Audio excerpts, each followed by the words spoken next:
inyong magustuhan. Kaibigan, tara po magluto po tayo ng scampi chicken pasta. Ano pong gagawin natin ay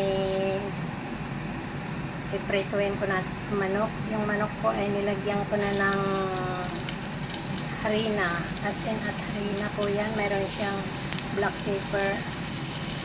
Yan, prituhin lang po natin separately.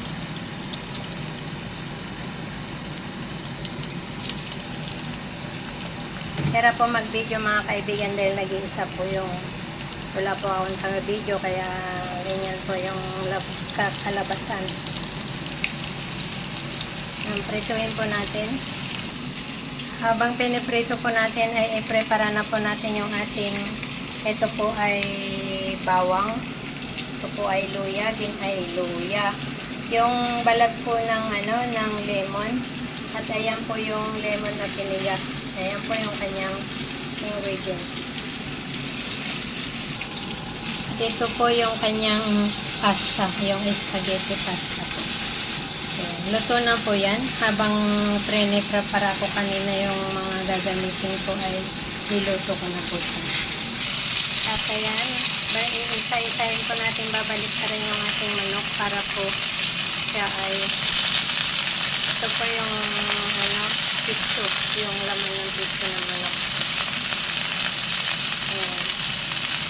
Balik ka rin panin po natin para po magparehas po yung kanyang luto.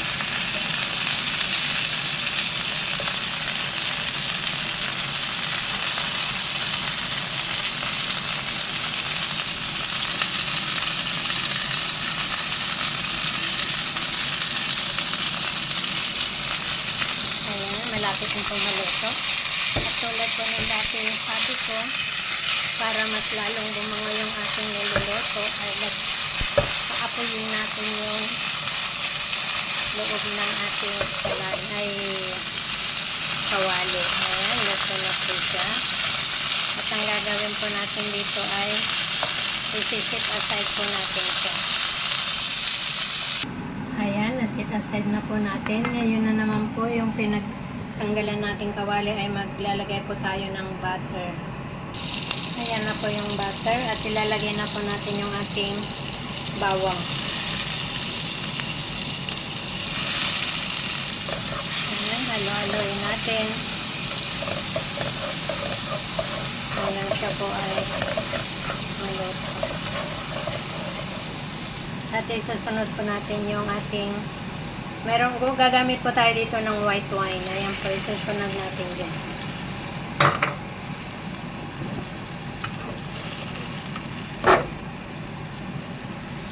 At habang kumukulo, syempre lagyan natin ng pampalasa. Ayan po ay asin at black pepper. Kung mayroon po kayong chicken cubes o chicken powder, pwede nyo pong lagyan. At habang kumukulo na po yan, ilagay po natin yung ating balat ng lemon, yung ginigit po ng balat na lemon. Halo-haloin po natin. At ngayon po isusunod natin yung lemon. Yung pong katas ng lemon. At ayan po, habang kumukulo, ibalik po natin yung ating manok na preneto kanina. Kaunting halo-halo at syempre pakuluan muna natin bago natin ilagay yung ating pasta, yung ating spaghetti pasta. At habang pinapakuluan ko po yung ating manok, ay ito na po yung tinadtad kong parsley, dahon po ng parsley. Ayan, dahil kaunti na po yung tubig, pwede na natin ilagay yung ating pasta. At syempre, kailangan halo-haloin.